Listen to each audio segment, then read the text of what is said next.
How do you get someone to care about a monster? The answer, obviously, is you make the monster a detective. At least that's according to iZombie, a show with a premise that sounds like something out of sketch comedy. Yet for a brief period, that bonkers premise was turned into one of the best shows on television. To make that happen, the creative team behind the series had to sidestep many of the rules of the genre they were in, reinvent a monster, and put a new twist on a very old story. Zombies have been around in one form or another for a long time, their mythology dating back to at least the 17th century, and probably long before, starting in West Africa, before taking hold in the West Indies. Yet aside from a few mostly forgotten films like 1932's White Zombie, and 1943's I Walked with a Zombie, set on the Caribbean island of St. Sebastian, and out of their West Indian island comes a tale of terror and voodoo, of witchcraft and zombies, and all the weird black magic that the white man seldom sees. It wasn't until 1968 that zombies entered popular culture with George Romero's Night of the Living Dead.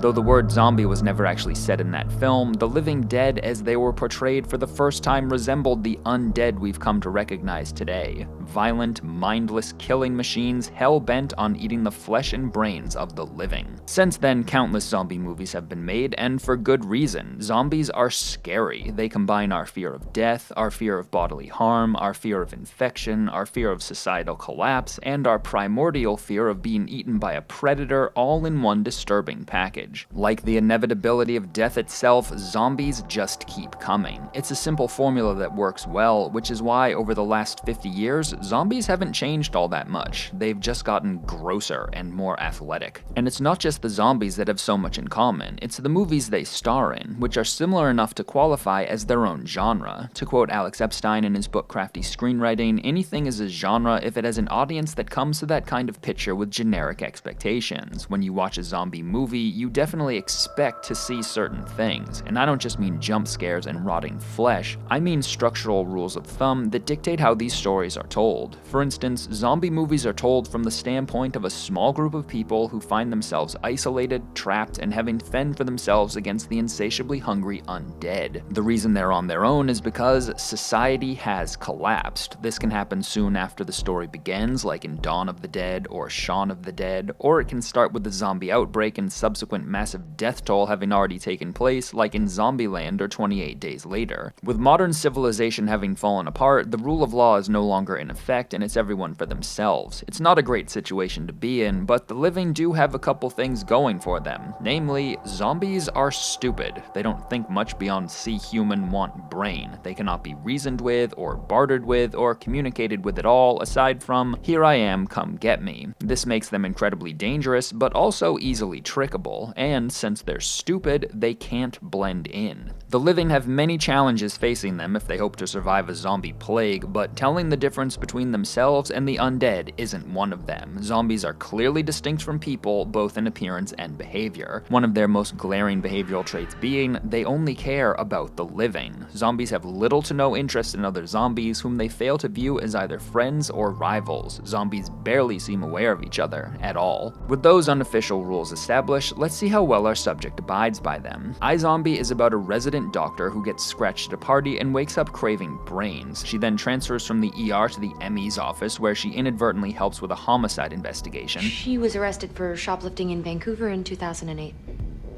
How'd you know that? Thus establishing the central premise of the show. A member of the undead avenges the actual dead by using memories she's absorbed from eating their brains. From that quick synopsis, a few things should be obvious. For one, iZombie is told from a zombie's point of view. The title kinda gives this away. Chris Robertson, who created the comic the show is based on, says it was his editor Shelley Bond who came up with the title, which Robertson liked because it reminded him of a show called iCarly, which I've never seen, but that apparently he watched with his young daughter. He never mentions iRobot, which is where I figured the name came from. Both titles are a little jarring when you really think about them. Like robots, zombies aren't supposed to be self-aware or self-identifying. To address this, iZombie had to make a few changes. For one, the undead here are only homicidal corpses when they go too long without feeding. So long as they stay satiated, they retain their pre-zombie intelligence level. With a little hair dye and some spray on tan, they're indistinguishable from humans, and there's plenty of humans for zombies to blend in with, live because the zombie apocalypse has yet to take place. People are starting to go missing, but this doesn't get much attention because the disappearances are confined to those society cares little about. Lastly, the zombies in this story are perfectly aware of each other. Like humans, they can work with or against each other, they can even fall in love or kill each other, and not just in the crazy zombie sort of way, but in the premeditated human style as well. When compared to the generic, iZombie clearly isn't afraid to be different, but while it's fun to praise stories for being unconventional, conventions exist for a reason. They work. Give me a well-made generic film over an unconventional dumpster fire any day. Breaking the rules of a genre shouldn't automatically be praised because it doesn't automatically create a compelling narrative, nor is it particularly original. Liv isn't the first self-aware zombie, and she's certainly not the first monster to go against type. I'm Casper. Monster legends have been getting retooled and retold since their creation, which means none of the stories based on those legends are truly original. George Romero didn't invent zombies any more than Bram Stoker invented vampires. Stoker wasn't even the first person to change what was once just a blood-sucking monster into a suave romantic. John Polidori did that back in 1819 with his short story The Vampire, which predated Dracula by 78 years. That's not to put Dracula down, just to point out that new stories are made out of old ones all the time. They can be great, like Dracula certainly was, or they can be Blade Trinity. But if changing how a conventional monster story is told is neither new nor any guarantee of success, why bother? Why abandon genre-specific commonalities that work perfectly well when skillfully executed? In the case of iZombie, a big part of the reason was it had to. Again, it's already based on an awesome comic about a self-aware zombie. Second, it would be tough to stretch a traditional zombie story across multiple seasons, which isn't to say it couldn't be done. The Walking Dead pulled it off for quite a while. But iZombie follows a different path, often resembling something closer to a police procedural. This is where a crime, usually a murder, is committed or discovered at the start of an episode and then solved by the end of it. This subset of detective fiction has been around since the 1950s,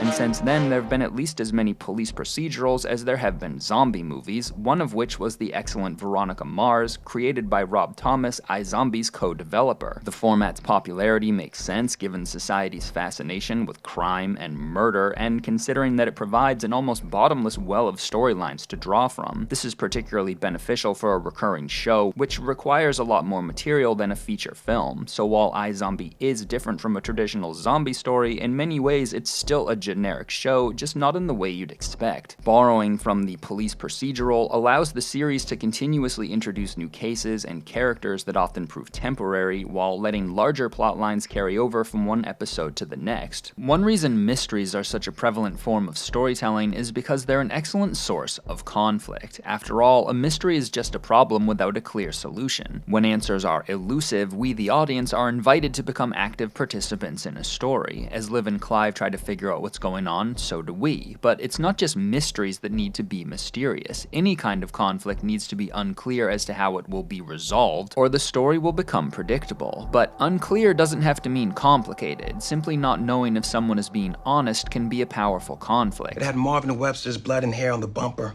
Who's Marvin Webster? And while the cases that Liv and Clive work on often are complicated, many of the recurring conflicts on the show are quite simple, like what will happen between Liv and Major? Will Major discover that zombies are real? How much of what Liv does is based on her true self, and how much is based on the different personalities she absorbs from eating brains? Ms. Moore. How long will she be able to conceal that she's a zombie? Will Ravi be able to create a cure? Will the cure have side effects? Who created the drug Utopium? And what is Liv going to do about Blaine?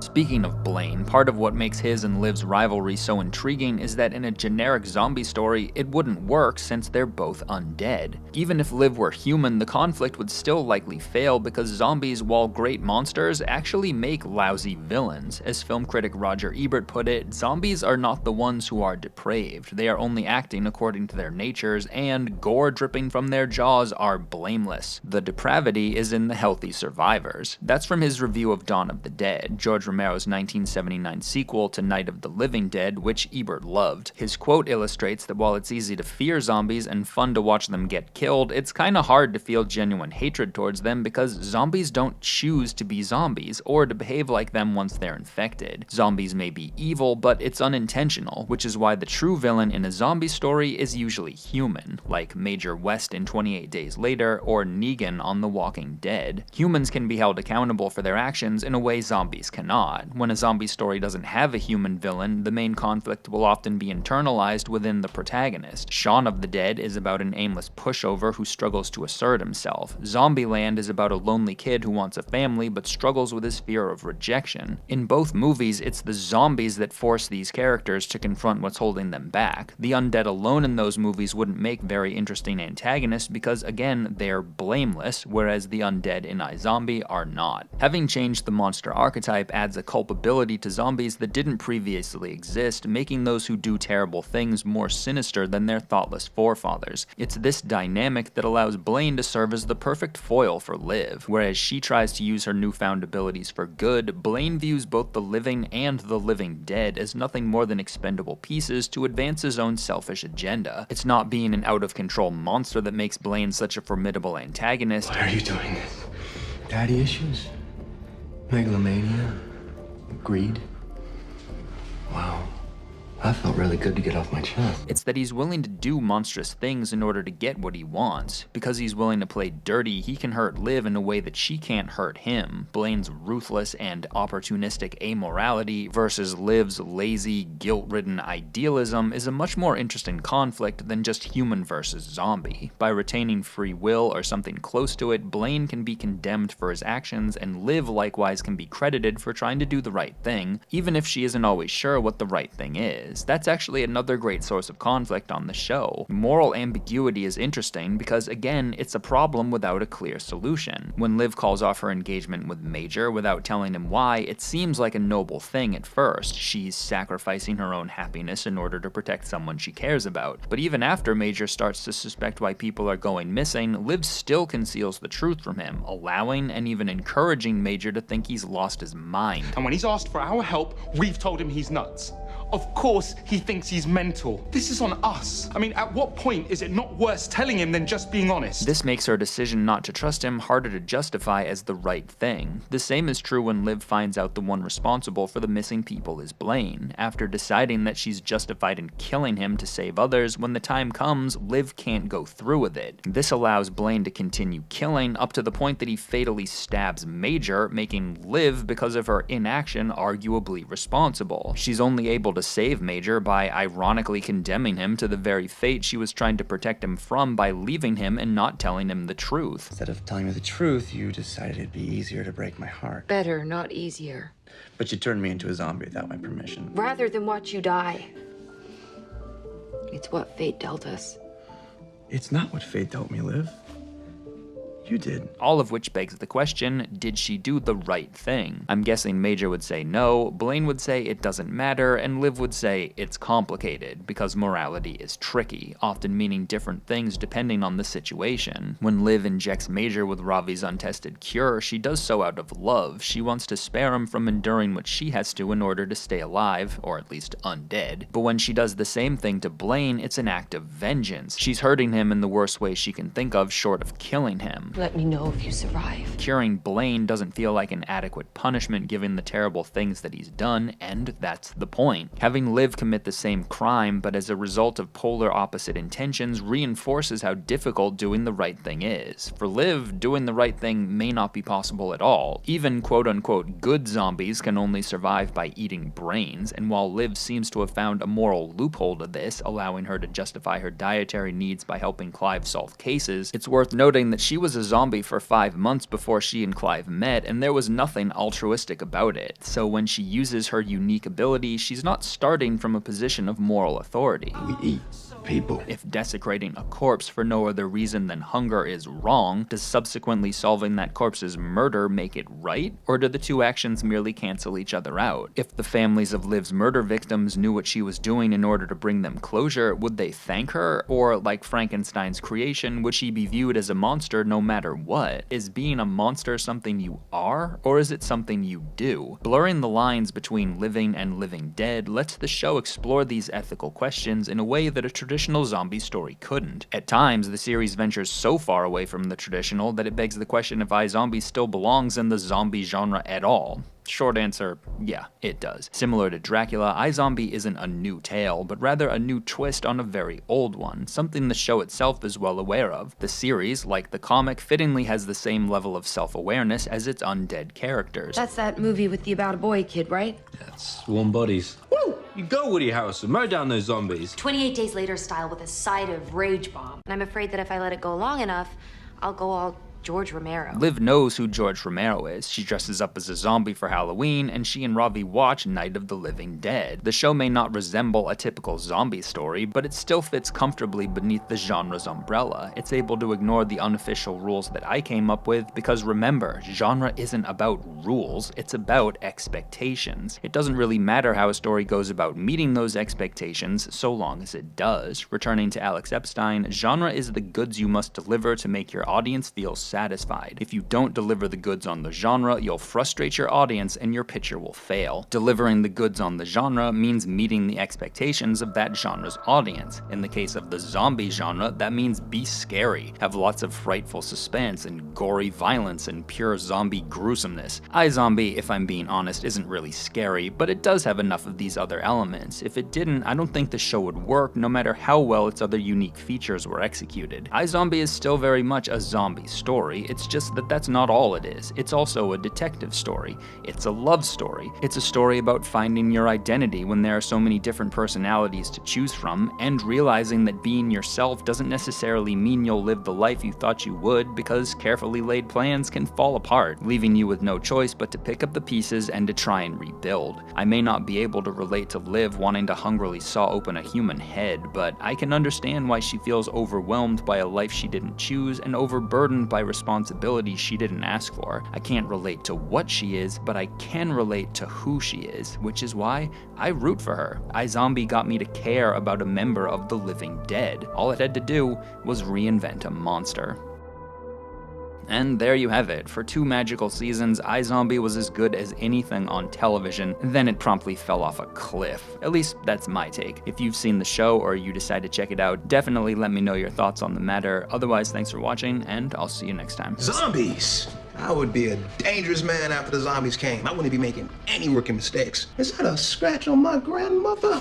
Bam!